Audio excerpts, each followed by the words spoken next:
Bok. Mirovne studije sam upisala jer sam htjela raditi prvenstveno na sebi i na načinu, na proširivanju pogleda na život, društvo.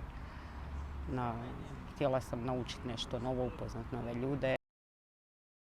Od programa mirovnih studija najveću vrijednost koju sam dobila, to su ljudi koje sam upoznala ovdje.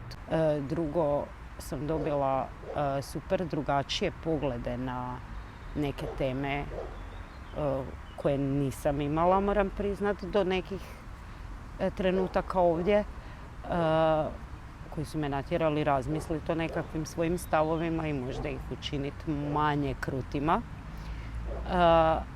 I treća stvar, ne manje važna, je suradnja s mentorom koji mi je pokazao način funkcioniranja koji me oduševio zapravo. Eto, želim raditi na sebi da dođem u tu fazu da mogu funkcionirati na taj način. Da prestanu razmišljati i upišu.